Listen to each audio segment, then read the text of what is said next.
কুরবানির ঈদ হয় না ভাই? কুরবানির ঈদ 10টা গ্রামের মাঠ, সেই মাঠের আমি ইমাম ছিলাম। এতই মানুষ, মনে করেন 3-4 লাখ টাকা খালি মুসাফার আদায় হয়। তাই আমি ওগুলো টাকা মোট মাঠ কমিটি দিয়ে বাড়ি বেলে চলে যাই। আর ঈদের দিনে বলি যে ভাই আপনারা যারা ইমাম আছেন 10টা গ্রামের প্রায় 15 জন ইমাম, আপনারা যার যার মতো গরু জব করবেন, আর আমি বাড়ির যে আমার কুরবানি জব করবো। আমি একদিনও কুরবানি কোনোদিন জব করিনি ওই 7 বছরের মধ্যে। তেমন ইমামরা করছে হুজুর আমার টাকাই দিবার চায় না। কে টাকা দিবে না মানে? 7 জনে তুমি 2 লাখ টাকা দিয়ে গরু কিনে কুরবানি দিচ্ছ, তাহলে 7 জনে 700 টাকা দেওয়া লাগবে কেবা কি? কিন্তু ওরা করে কি 7 জন মিলে 20 টাকা দেয়, আবার গোল করে পকেটে ঢুকে দেয়। এখন ইমাম যাই জব করছে তাই দোয়া কয় আল্লাহুম্মা তাকাব্বাল মিন হাবিবেকা মুহাম্মাদু ও খলিলেকা ইব্রাহিম আলাইহিস সালাম। যখন এই দোয়া পড়ে কুরবানি দাতারা কয় যাক নবীর নাম যখন খসে কুরবানি কবুল। তখন ওই ইমাম ওই তরবারি হাতত আছে ডান হাতত, এখন এই হাত দিয়ে তরবারি পানি দিল, ওরা ঢেলে চলে যাচ্ছে। তখন ওই ব্যাটা করছে আব্বা জব করলো টাকা দেবেন না? তখন ওই কুরবানি দাতা করছে হুজুর হুজুর হুজুর আসেন। কি কন কোথায় টাকা নেন? তখন হুজুরের ডান হাত ছুরি বাঁধ ভিজে টাকা ধরে কি দিয়ে না পারে খাড়া থেকে ইঙ্গে করে পকেট ইঙ্গে করে দিচ্ছে। কতক্ষণ ইঙ্গে করে দেশে যখন দেশে তখন ওই 20 টাকা তো আর তাও করে দেয়নি, ওই গোল করছে, গোল করে ওর মধ্যে ঢুকে দিয়েছে। এখন এই 10টার থেকে 12টা পর্যন্ত জব করছে, করার পর এই মাঝে মধ্যে হাতের এই পেটি দিয়ে ইঙ্গে পকেট দেখে ভারী উঁচু আছে, টাকা যদি গোল করে তার উঁচু হবে না? ইঙ্গে দেখে মনে মনে করে আল্লাহ ভালি দেশে আজ ইনকাম। এই কয়ে বাড়ি দিয়ে গুনিয়া দেখে 80 টাকা। 1 কেজি লাচ্চার দাম 200, 1 কেজি চিনি 160 টাকা। হ্যাঁ কত কর? তাহলে 80 টাকা যদি কুরবানি জব করে পায় আর দিন যাবি। আমি মাতত বললাম যে ভাই আপনারা বেইনসাফি করবেন না, একটা কুরবানি আপনি দিচ্ছেন 7 জনে 700 টাকা দিবেন, ইমামের হক আছে, অর্থ দিয়ে যদি জব করে না নেন ওই ইমামের ভেতর খুঁতখুঁতি হবে। যদি টাকা না দেন আমি একটা বক্তৃতা দেবো কোন এটি করছে দেন। আমি ইমাম করে বললাম যে আপনার কুরবানি জব করবেন ঠিক, আরবি দিয়ে আপনার নাম করবেন, ওর কেড়ে টাকা আপনার কুরবানি দেন। এই কচি বুঝছে ওই ওই মাঠটি ইমাম করে টাকা দেওয়া শুরু করছে। লিল্লাহে তাকবীর। আপনি যদি কিছু না করেন তাহলে তো মানুষ দিবেই না। হেবা কথা ঠিক কিনা? কোন একদিন এদেশের আকাশে কলেমার পতাকা দুলবে, সেদিন সবাই খোদাই বিধান পেয়ে দুঃখ বেদনা ভুলবে। আমরা ইতিহাস পড়েছি, ফেরাউন, নমরুদ, হামান, সাদ্দাত, আবুল হাব, আবু জাহেল, উতবা, সাইবা, পৃথিবীর দেশে দেশে যত কাফেরি আইন ছিল প্রত্যেকটি দেশে তখনই মানুষের দুঃখ বেদনা দূর হয়েছে যখন কোরআনের পতাকা উড্ডীন হয়েছে। আমরা যতই বক্তৃতা করি চিল্লাচিল্লি করি কাম হবে না করলে। যদি কলা গাছ লাগাতে যদি শেকড় না থাকে, যদি আমের গাছ লাগাতে যদি শেকড় না থাকে, জীবনে যতই পানি দেন ওই লাগে উঠবে না।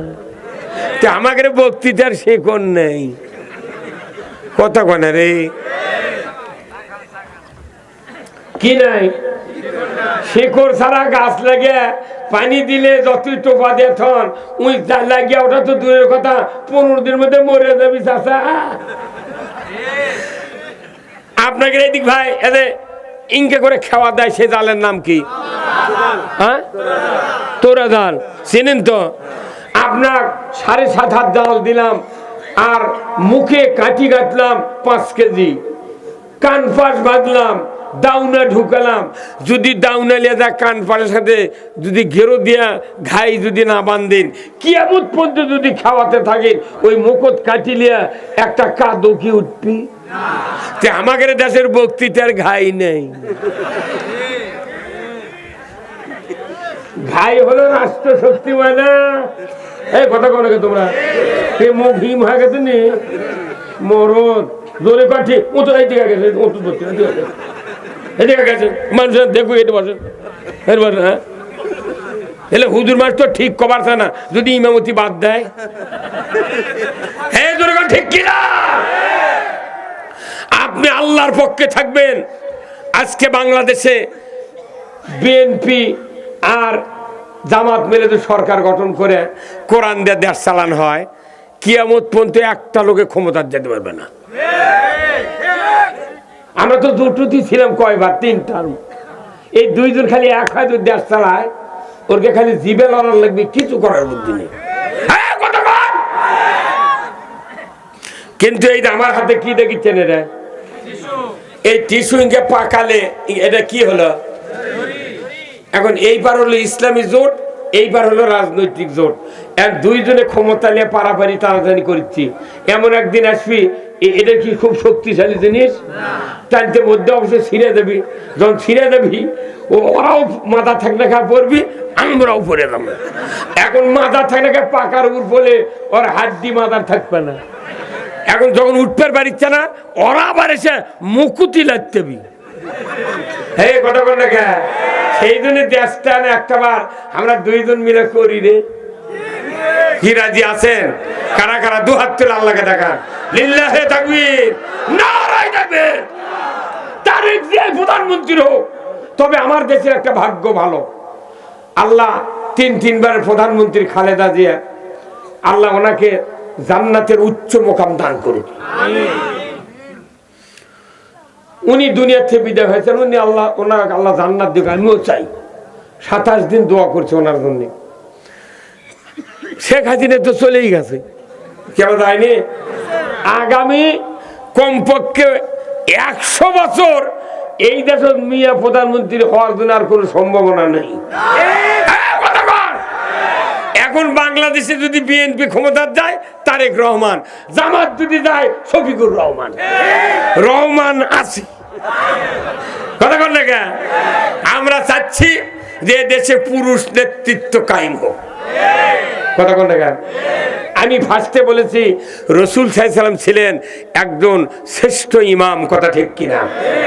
ভাইরা আমার, আল্লাহর নবী একজন রাসূল, একজন সেনাপতি, একজন যোদ্ধা, একজন যোগ্য ইমাম। এই মানুষটা 10 বছর মক্কা থেকে হিজরত করে যখন 10 বছর মদিনায় ছিলেন, উনি মসজিদে নববী তৈরি করলেন। যেখানে মসজিদে নববী, ওইখানে উনি ইমামতি করেছেন কয় বছর? হ্যাঁ, হাতের দিক থেকে কোন? 10 বছর। আল্লাহর নবীর পায়ের ধুলির কত দাম, একজন সরকারের কত দাম, একজন সেনাপ্রধানের কত দাম। আল্লাহর রাসূল যে জায়গায় আজকে শুয়ে আছেন, ওই জায়গাটা হলো হযরত আয়েশা সিদ্দিকার হুজরাখানা ছিল। নবীজি হযরত আয়েশা সিদ্দিকাকে নিয়ে ওই ঘরে বাস করতেন। ওই ঘরের ভেতর উনি দুনিয়ার থেকে বিদায়ের পর উনি শায়িত আছেন। নবীজি ওই ঘর থেকে বেরিয়ে 1 পা 2 পা করে হেঁটে হেঁটে মসজিদে নববীর মেহরাবে এসে যখন খুতবা দিয়েছেন, 10টি বছর আমার রাসূল বেঁচে থাকতেই, দুনিয়ায় থাকতে ইমামতি করেছেন। যে জায়গা দিয়ে হেঁটে এসেছেন মসজিদে নববীর মেহরাব পর্যন্ত, ওই হুজরাখানার থেকে এই পর্যন্ত 22 ফিট রাস্তা, 11 ফিট চওড়া। এমন এই রাস্তাকে আমার আল্লাহ নবীর পায়ের ধুলির কারণে, রাষ্ট্রপতির ধুলির পায়ের ধুলির কারণে, যোগ্য নবীর পায়ের ধুলির কারণে কিয়ামত পর্যন্ত এই রাস্তাটা রিয়াজুল জান্নায় পরিণত করে দিয়েছে। সরকার হেঁটে যাচ্ছে, জান্নাতের বাগান আছে। কি হুজুর, ওটি হাজিরা যা কি কান্নাকাটি করে না? ফজরের নামাজের পর রিয়াজুল জান্নাত নামাজ পড়ার জন্য মারামারি লাগে, পেলাফেলি করে। ওটি আল্লাহর নবী বলছেন, আমার ওফাতের পর এই জায়গায় যারা নামাজ পড়বে 2 রাকাত, আল্লাহর কাছে যা চাবি তাই পাবে। আল্লাহু আকবার। একজন সরকার হাঁটে আসে নামাজ পড়ছে, জান্নাতের বাগান হয়ে গেছে। আর আমাদের দেশে সরকার হাঁটে গেলে কুত্তা শুয়ে থাকে। কত করে আমাকে কি করে নিচ্ছে না সরকার গন্ত। এই যে ইমাম, আপনি ইমাম, এই ইমাম মসজিদের যত ইমাম আছে, এই ইমামগুলা প্রত্যেকটা বিয়ে পড়ায়। আমরা কোন মিথ্যা কথা করে বিয়ে পড়াই, কোথাও উমুকের বেটা উমুক, এত টাকা দেন মোর, এত নগদ, এত বাকি চাইবা মাত্র দিতে বাধ্য থাকবে, এই অঙ্গীকারে তোমাকে শাদী করতে আসিয়াছে, তুমি তাকে স্বামীত্বে কবুল করো। কি চাপ দিচ্ছে, করো। এই দেশের মা বোনেরা শিক্ষিত হোক অশিক্ষিত হোক, ছেলে শিক্ষিত হোক আর অশিক্ষিত হোক, নগদ বাকি বোঝে না। তাহলে ওই মেয়েটা তুই তোর সামনে বললো 3 লাখ টাকা মহারানা, 30,000 নগদ, 2,70,000 বাকি। তুই কোন পাগলি? তুই বুঝলু না যে না আমি বাকি কবুল বলবো না। তাহলে ওই ছেলের পালসার মিস, দুপুরে খাওয়া মিস। এইভাবে যদি এই ইউনিয়নে যদি 10টা বর যদি মেয়েরা ফেরত দিত, 11 নাম্বার বর যখন বিয়ে করবে আসতো, বাবাকে বলতো আব্বা ওই গোবরসাবার বাজারের, তিরমুনি বাজারের 9 ইঞ্চি 200 টাকা আমাকে বেচে পকেটের টাকা দাও, আমি বাকি বিয়ে করতে পারবো না, আমি মিয়া মানুষের ঝাড়ি খাবার পারবো না। এই কথা কই। আর যে মেয়ে যে হুজুরটা বিয়ে পড়ালো, এ খালি এক বিয়ে, এমন কোনো বর নাই যে মসজিদের ইমাম আর মুন্সি ছাড়া একটা বিয়ে পৃথিবীতে হচ্ছে। তাহলে এই হুজুর আমরা যারা মসজিদ ইমামতি করি, আমরা বিয়ে পড়াচ্ছি ডিসির বাপের, কতক্ষণ দেখা কার বাপের, ডিসির বাপের বিয়ে পড়াচ্ছি, এমপির বাপের বিয়ে পড়াচ্ছি, তার টিওনোর বাপের বিয়ে পড়াচ্ছি, পড়ায়নি? তার সেই বিয়ে পরে সোল হচ্ছে ডিসি পাচ্ছে 2 লাখ টাকা বেতন, টিওনো পাচ্ছে 90,000, এমপি পাচ্ছে 25,000 টাকা ভাতা। কে কথা কন না? যার বিয়ে পড়ানোর কারণে তুই জন্মলু, সেই মুন্সির বেতন 1,000 টাকা মাস। হাই রে পাগল দেশত রে, কথা কন না ময়না। এমনি এই মুন্সি করে গরিব বানাত হচ্ছে। খালি এই 3টা লোক, এমপি, ডিসি, টিওনো যদি সরকারকে বলতো যে আপনার কাছে আমার একটা অনুরোধ, আমার বাপের দায় বিয়ে পড়াচ্ছে, ওই জন্য আমি দুনিয়াতে যাচ্ছি, তা আমাকে এত বেতন দেওয়া লাগবে না, আমাকে বেতনের থেকে 20,000 কাটা ওই ওই ইমাম আমার বাপের বিয়ে পড়াচ্ছে তাদেরকে বেতন দেওয়া হোক। কথা কোনদিন কয়নি। আর এরকম খালি কথা, হুজুরের কাপড় চুপড় দিয়ে টলটলে, হুজুরের টাকার যাতা বরকত নয়, হুজুর এত টাকা কি করেন? হ্যাঁ হুজুর কথা কোন টাকা কোথায় এত টাকা কি করেন? এলে টাকা আমরা টুকি তো মূল্যে আয় মিয়া।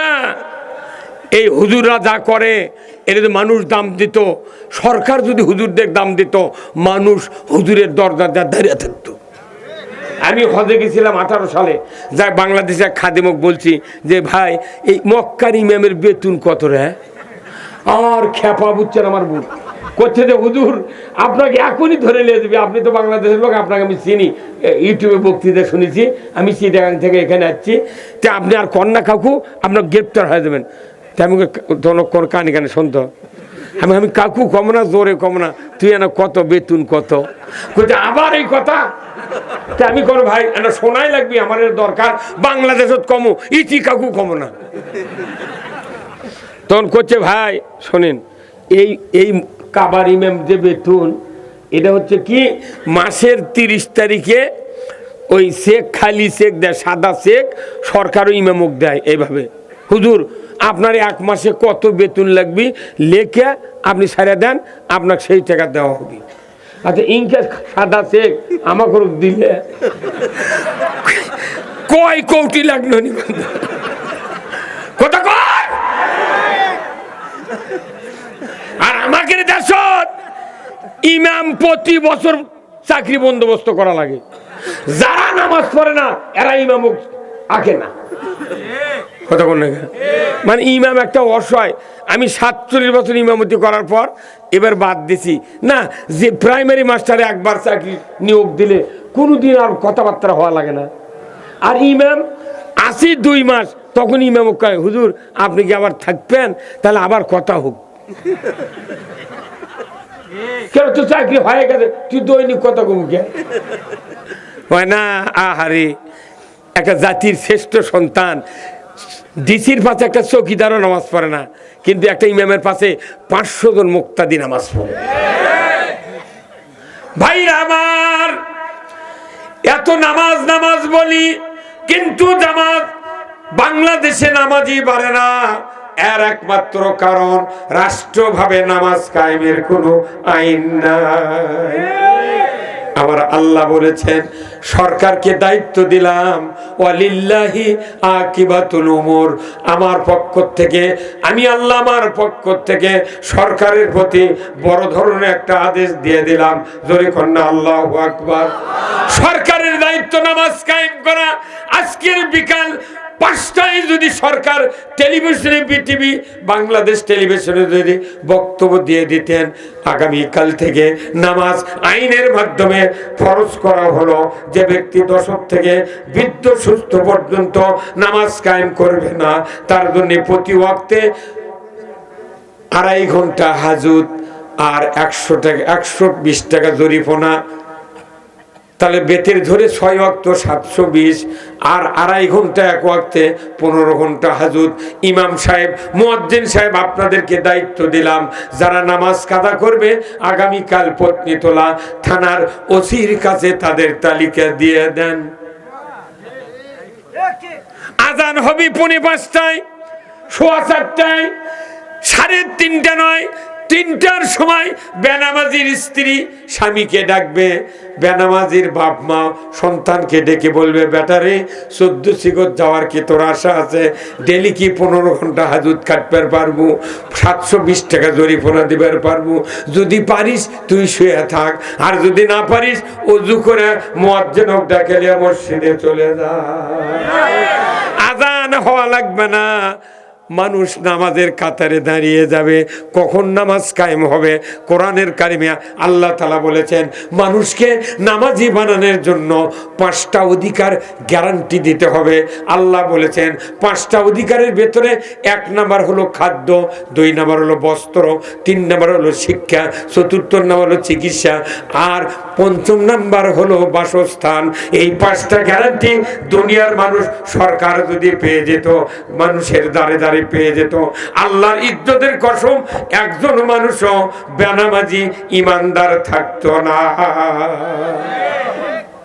সরকার এই দায়িত্ব পালন করে, কিন্তু সরকার করতে গরিব মানুষ, গরিব মানুষ এত টাকা বালিশের মধ্যে কে, ফ্রিজের মধ্যে কেরা? এই কথা একটা মানুষ খাওয়ার গ্যারান্টি পালে ওই খালি ডুব দেবি, অজু করবি আর জুম্মত যাবি, কথা কোন না? কিন্তু এখন কি মানুষ পেটের দায়ে, সন্তান বাঁচানোর দায়ে ভ্যান, ইজি বাইক, সিএনজি, লসিমন, করিমন, ভটভবি, দুনিয়ার যানবাহন কিনে মানুষ হাঁটার জায়গা কোনো টাউনত নেই। এই কথা কোন না?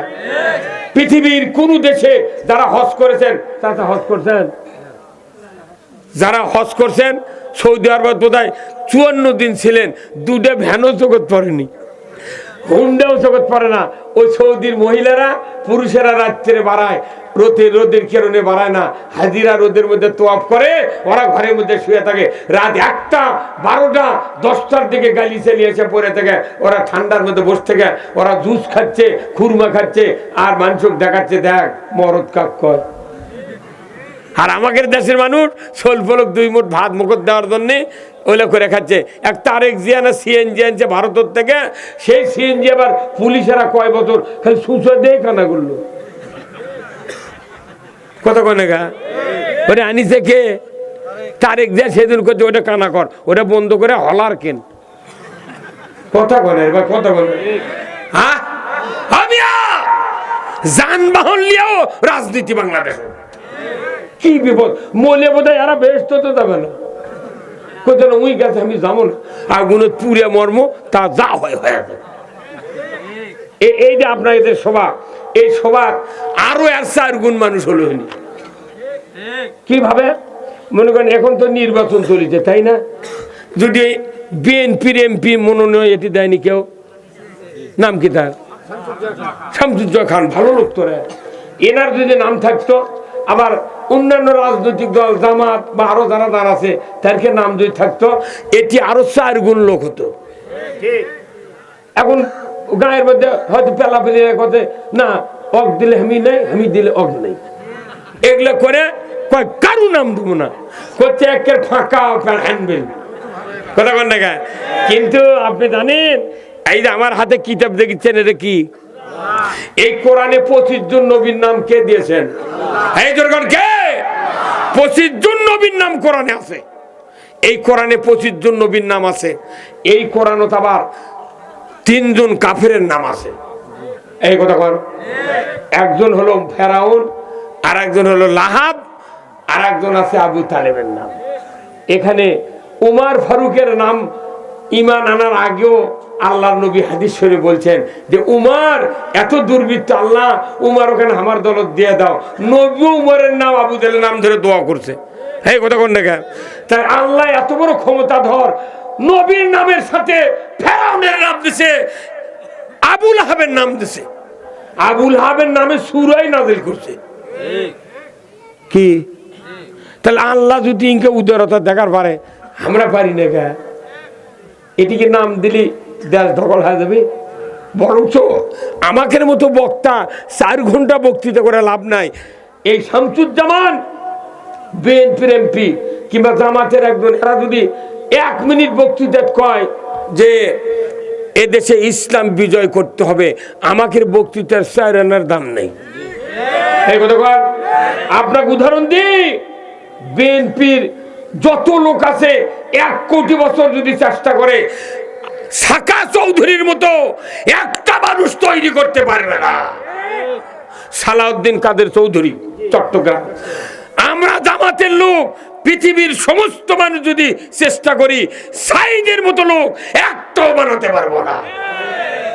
এমনি লেগেছে তারেক মুনোয়ার দ্বিতীয়, 1000 বদলু আছে, 2000 তারেক মুনোয়ার আছে, কিন্তু একটাও সাইদি নেই। কথা কন না, নাম দেওয়া যায় কাম নেই। কথা কন না, বাংলাদেশে নকল বেশি চলে, আসল নেই। হ্যাঁ, এই বাংলাদেশ কমপক্ষে 12 জন আছে বজলুর কোনটে কয়। তো আমি ওর কদিকার তোর কোনটো নেই কোথা আছে, তুই বজলুর কোনটো করছো, তোর বাড়িতে তো বজলু ডাক দেয়, তোর বক কি বিপদ পড়বে তুই? কত হুজুরি গেলে ধান্দা তো করিনি কোনোদিন, তোকে বুদ্ধি দিল কে রে? হ্যাঁ, কত সাইদি সাহেব 20 বছর আগে, 30 বছর আগে যে কথা বলেছেন 110% বাংলাদেশে কায়েম হয়ে গেছে।